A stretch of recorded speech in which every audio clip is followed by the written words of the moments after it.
he heard the words of Laban's son, saying, Jacob has taken away all that was our father's.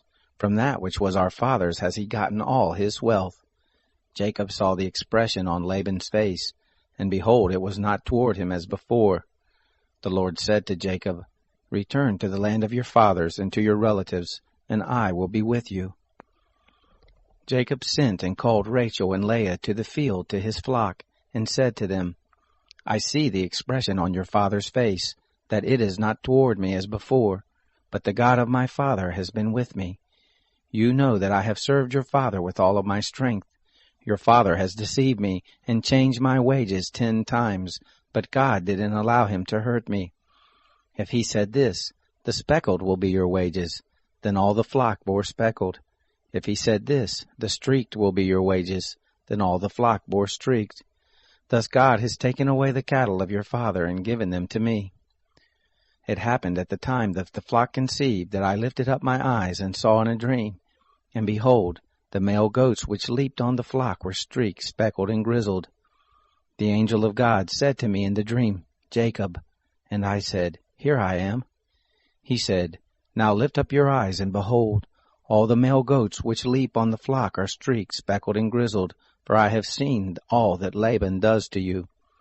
I am the God of Bethel, where you anointed a pillar, where you vowed a vow to me. Now arise, get out from this land, and return to the land of your birth.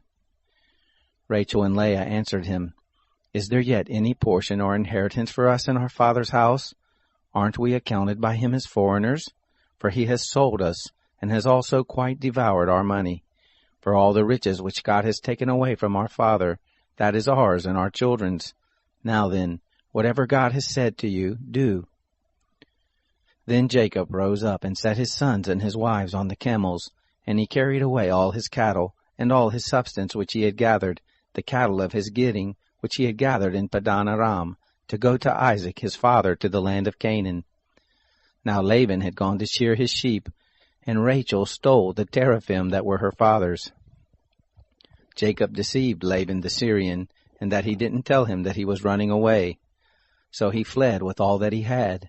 He rose up, passed over the river, and set his face toward the mountain of Gilead. Laban was told on the 3rd day that Jacob had fled. He took his relatives with him, and pursued him after 7 days' journey. He overtook him in the mountain of Gilead.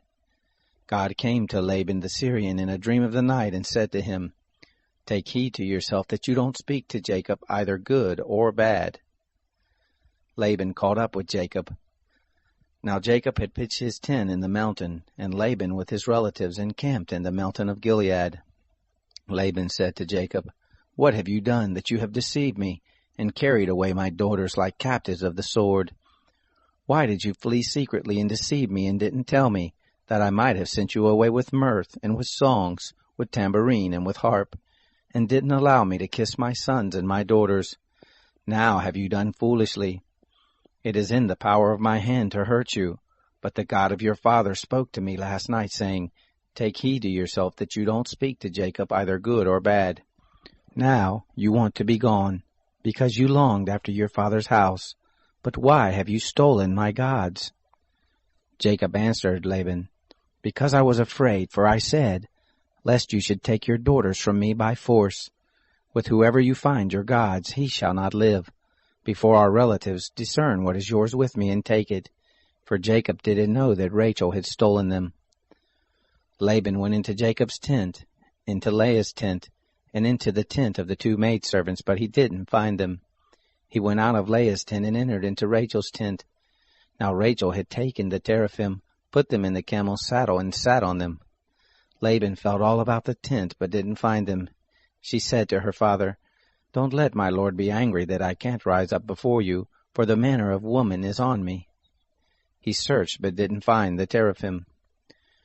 Jacob was angry and argued with Laban. Jacob answered Laban, What is my trespass? What is my sin that you have hotly pursued after me?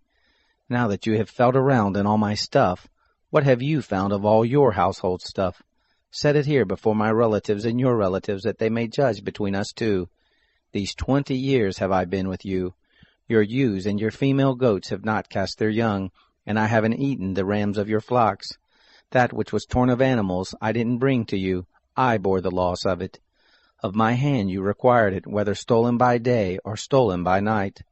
Thus I was. In the day the drought consumed me, and the frost by night, and my sleep fled from my eyes. These 20 years have I been in your house. I served you 14 years for your 2 daughters, and 6 years for your flock, and you have changed my wages 10 times. Unless the God of my father, the God of Abraham, and the fear of Isaac had been with me, surely now you would have sent me away empty. God has seen my affliction and the labor of my hands, and rebuked you last night. Laban answered Jacob, The daughters are my daughters, the children are my children, the flocks are my flocks, and all that you see is mine. And what can I do this day to these my daughters, or to their children whom they have borne? Now come, let us make a covenant, you and I, and let it be for a witness between me and you. Jacob took a stone and set it up for a pillar. Jacob said to his relatives, Gather stones. They took stones and made a heap. They ate there by the heap. Laban called it Jegar Sahadutha, but Jacob called it Galeed. Laban said, This heap is witness between me and you this day. Therefore it was named Galeed and Mizpah, for he said, The Lord watch between me and you when we are absent from one another. If you will afflict my daughters, and if you will take wives beside my daughters, no man is with us. Behold, God is witness between me and you. Laban said to Jacob, See this heap, and see the pillar which I have set between me and you. May this heap be a witness, and the pillar be a witness, that I will not pass over this heap to you, and that you will not pass over this heap and this pillar to me for harm. The God of Abraham, and the God of Nahor, the God of their father, judge between us. Then Jacob swore by the fear of his father Isaac. Jacob offered a sacrifice in the mountain, and called his relatives to eat bread. They ate bread and stayed all night in the mountain. Early in the morning, Laban rose up and kissed his sons and his daughters, and blessed them. Laban departed and returned to his place.